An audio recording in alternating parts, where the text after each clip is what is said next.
গতিকে মই আশা কৰোঁ যে বিং পানৰ ক্ষেত্ৰত এনেধৰণে উদ্ধাৰ কৰা হৈছে কাৰণ তেওঁ তেনেধৰণে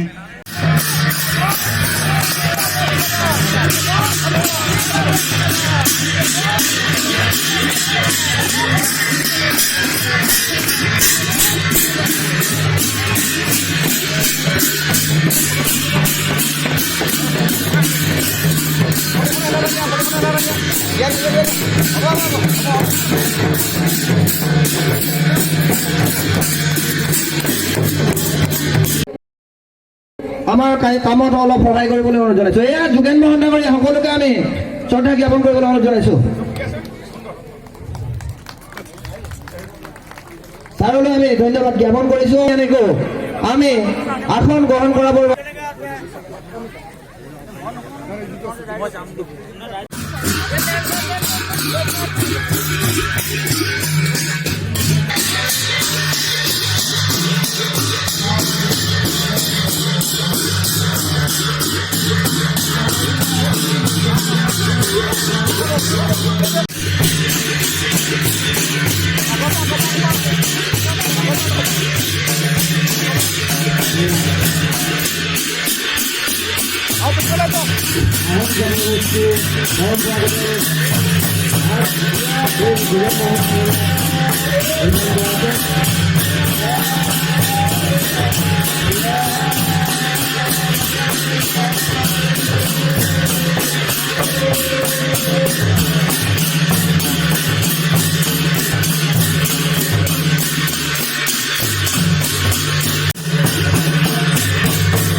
ক্ষেত্ৰত ব্যৱস্থাটো কেন্দ্ৰীয় চৰকাৰৰ ইতিমধ্যে আমাৰ চৰকাৰৰ পৰা যিখিনি মডেলিটি প্ৰস্তুত কৰিব লাগে কেন্দ্ৰীয় চৰকাৰৰ হাতত জমা দিয়া আছে আৰু বিষয়টো আমাৰ চৰকাৰৰ প্ৰচেষ্টাৰ কাৰণে গৈ কেন্দ্ৰীয় চৰকাৰৰ মজিয়াত আলোচনা হৈছে, পাৰ্লিয়ামেণ্টত আলোচনা হৈছে আৰু বিষয়টো বিবেচনাধীন হৈ আছে। আৰু ইতিমধ্যে এই ক্ষেত্ৰত সকলো ৰাইজৰ জনগোষ্ঠীক যিখিনি আগতে পূৰ্বতে আছিলে কোনোৱে যাতে ইয়াতে সহযোগিতা আগবঢ়ায়, কোনো সন্তোষ নহয় তাৰ কাৰণে অসমৰ চৰকাৰৰ মুখ্যমন্ত্ৰী মহোদয়ে আবেদন জনাই আছে।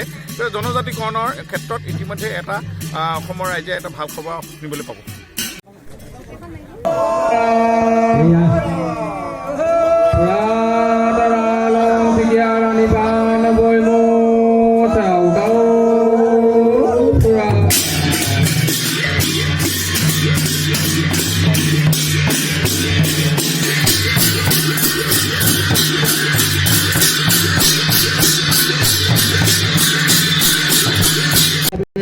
আমি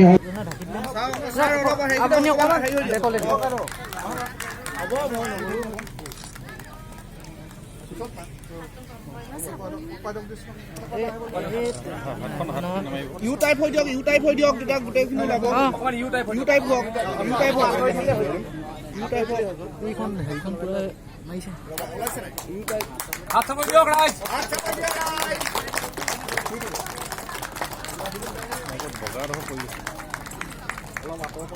অলপ আঁতৰ পৰা আৰু অলপ